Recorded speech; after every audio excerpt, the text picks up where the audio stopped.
What if God never meant to save you halfway? What if the freedom he offers isn't fragile, partial, or symbolic, but complete down to the very last part of you? In Exodus, when God delivered Israel from Egypt, he didn't just pull them out. He pulled them out completely. Not a single person was left behind. Not a single family was forgotten. Not even a single hoof was allowed to remain in bondage. That detail matters because it shows us something about the heart of God. He doesn't leave pieces of you in chains. When Moses stood before Pharaoh and said, "Not a hoof shall be left behind," he wasn't making a dramatic point. He was speaking the mind of God, a God who doesn't do partial rescues, a God who isn't satisfied until every part of his people walks free, not just the visible parts, not just the easy parts, all of it. And that includes you. Maybe you believe you've been set free, but part of your heart still lives like a slave. Maybe you worship with your voice but doubt with your mind. Maybe your past still whispers and your shame still shouts, and deep down you wonder, did God really bring me all the way out, or did something get left behind? This message is for the ones who feel half-rescued, who still limp from old chains, who carry joy and fear in the same breath. God's salvation is not symbolic. It's not emotional hype. It's a rescue mission that reaches into every crack of your soul and says, "You too, come out. You're not staying here." Because in his kingdom, no soul is forgotten. And not even one hoof is left behind. God never rescues halfway. When he delivers fully. And that is not a poetic statement, it's a holy fact. In the Exodus, when God sent Moses to demand freedom for his people, he didn't negotiate partial liberation. He didn't say, "Leave the men and women but keep the cattle." He didn't say, "Just free their spirits but let their bodies remain in Egypt." No, the command was full. The intention was clear. Every man, every woman, every child, every beast, not one left behind. And that detail reveals something vital. God is not in the business of abandoning any part of what belongs to him. Your salvation is not partial. It's not spiritual only. It's personal. It reaches into your trauma, your memories, your relationships, your patterns. It doesn't just forgive your sin, it reclaims your identity. Moses could have settled. He could have said, "We'll go and maybe leave some behind. We'll take what we can get." But the Spirit of God wouldn't allow it. Why? Because Egypt is not your home. It was never meant to hold even the smallest piece of who you are. That old life, your fears, your shame, your addictions, your confusion, none of it gets to stay in Egypt while you follow Christ in freedom. So ask yourself, what have I left behind that God is still trying to bring out? Are there parts of my heart still trapped in the old world? Are there places where I've settled for partial healing, partial truth, partial surrender? Because the God of the Exodus doesn't stop at the border. He doesn't say good enough. He says all of it. And when he delivers in such a way that nothing is missing. Nothing is wasted. Not a single promise is forgotten. Not a single part of you is too broken to bring along. That's the beauty of God's redemption. It doesn't leave pieces of you scattered in the dark. It gathers, it restores, it completes. And when he calls you out of Egypt, he calls all of you. God never arrives late, but he often arrives later than we want. The people of Israel waited for generations, over 400 years in Egypt, and many of them must have wondered if God had forgotten, if the promises made to Abraham had expired, if freedom would ever come. But it did, and it came exactly when it was supposed to. Exodus 12:41 says, "And it came to pass that all the hosts of the Lord went out from the land of Egypt." Not some, not most. All. Right on time, not a moment early, not a moment late. This matters because some of us feel like we've been waiting too long. We cry out, we worship, we believe, and yet our chains still rattle. Our prayers seem to echo into silence. And deep down we wonder, did he forget me? Am I too far gone? Did I miss my moment? But if Egypt teaches us anything, it's this. God's delay is not his denial. His timing is not random. His hand is not slow. He waits, not because he's absent, but because he's precise. He knows when the enemy has gone too far. He knows when your heart is ready. He knows when it's time to show the fullness of his power. And when he moves, it's not partial. He doesn't just give a little hope. He brings you out with wealth, with healing, with clarity, with testimony. Just like Israel left with silver and gold, not because they earned it, but because God ordained it. You may be in the waiting right now, but you are not forgotten. Your Egypt will end. And when it does, you won't crawl out empty. You'll walk out covered in proof that God always finishes what he starts. And when that moment comes, you won't just be free. You'll be whole. Because the same God who leads you in is the God who brings you all the way out. Freedom isn't the end of the story. It's the beginning of a new one. When Israel walked out of Egypt, they weren't just escaping something. They were stepping into a promise. But stepping into promise always demands something more than movement. It demands trust, alignment, a willingness to walk even when you're still trembling from what you left behind. Some of us celebrate being free, but still think like slaves. We cross the border, but we keep looking back. We raise our hands in worship, but our hearts remain guarded. We say we trust God, but we panic the moment the wilderness feels unfamiliar. That's not freedom, that's fear in disguise. Israel didn't just need to come out of Egypt. Egypt needed to come out of them. Because real deliverance doesn't just change your location. It changes your posture, your pace, your priorities. It redefines how you see yourself, not as a survivor of slavery, but as a citizen of promise. And yes, there will be days when you question if you really made it out, when the weight of what you carried feels heavier than the hope ahead. But don't forget, God didn't bring you out to abandon you halfway. He didn't call you by name just to leave you lost in the desert. He's not just the God of Exodus. He's the God of every step after. So stop waiting to feel free before you walk like it. Start moving in the direction of his voice, even if your feet still shake. Start speaking truth over the parts of you that still flinch when Pharaoh's voice echoes in your memory. Because you're not who you used to be. Not because you got stronger, but because the blood brought you out. You don't belong to Egypt anymore. You belong to the one who shattered your chains and said, "Follow me." Your freedom isn't just for you, it's a testimony, a banner, a living echo of God's faithfulness. When Israel walked out of Egypt, the surrounding nations heard about it. The story spread like fire, not just that they were free, but how they were freed, by blood, by power, by a God who does not forget his people. And the same is true for you. When God brings you out, he's not just rescuing one soul. He's writing a story others will read. Your scars become signs, your healing becomes hope, your silence becomes strength.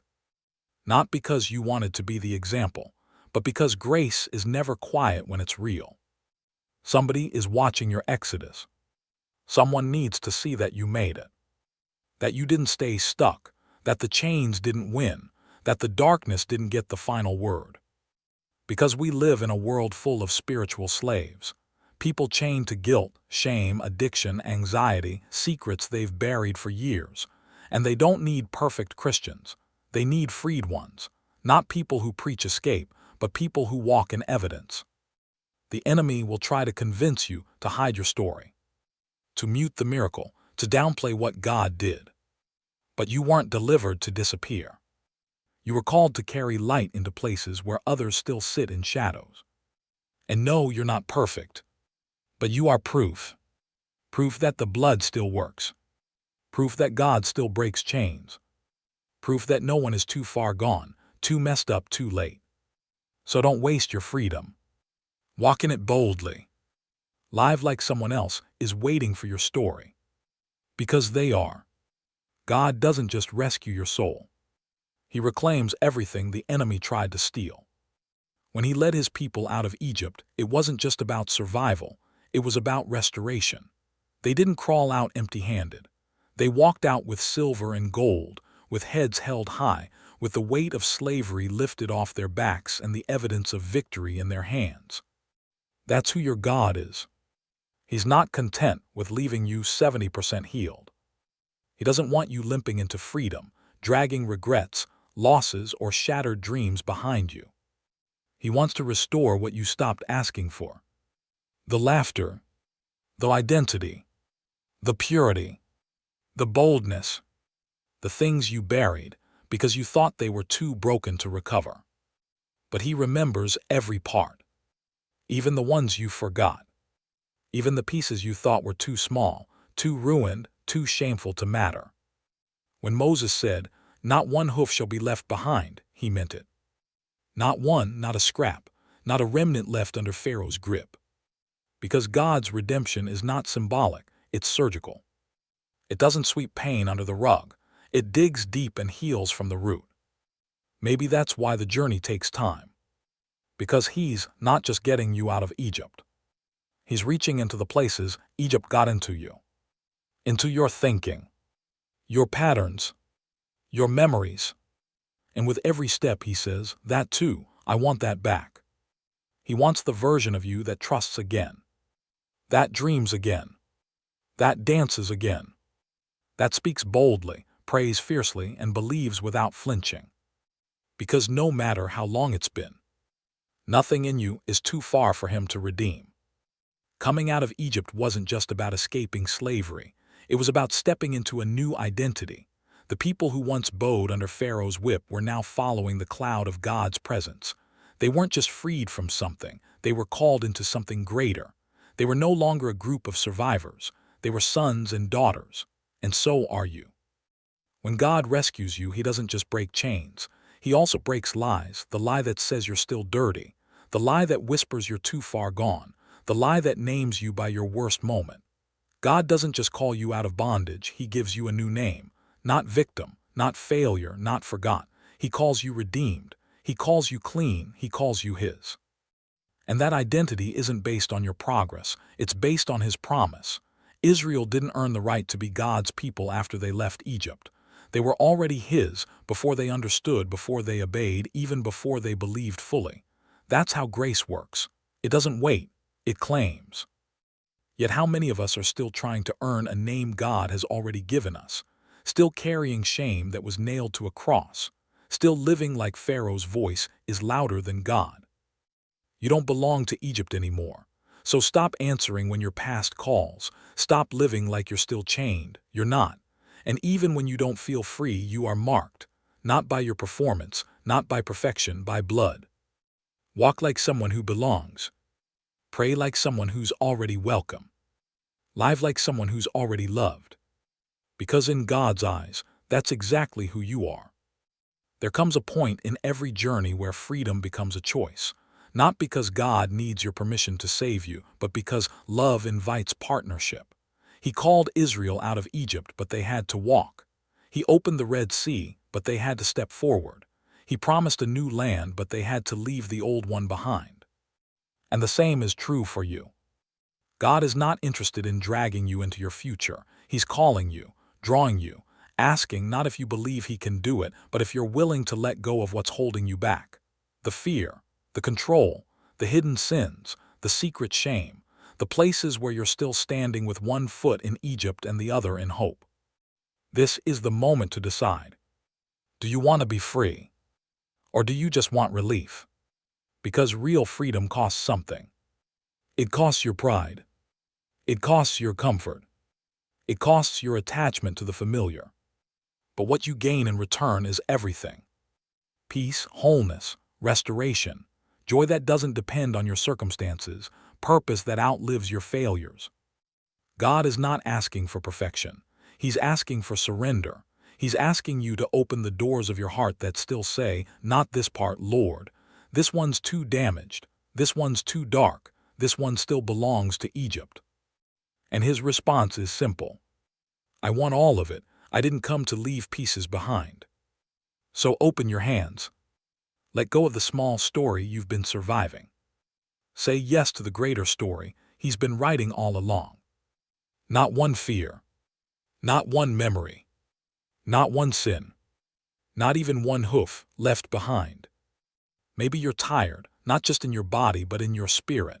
Maybe you've walked a long road carrying silent weight, pieces of your heart still stuck in places God already called you out of, a wound you never named, a fear you never faced, a memory you never gave him, and maybe you've wondered, will I ever feel completely free?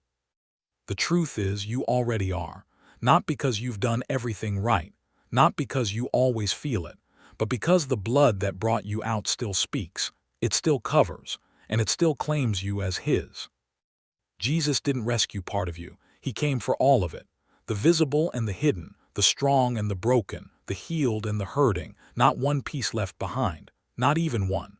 That's the heart of God, and that's the message of Exodus, a deliverance that doesn't stop halfway, a Savior who doesn't forget the details, a redemption that reaches even the places you gave up on. So if there's a part of you that still feels chained, let this be the moment you stop negotiating with your past. Let this be the moment you open your hands and say, "Take all of it, Lord, don't leave anything behind."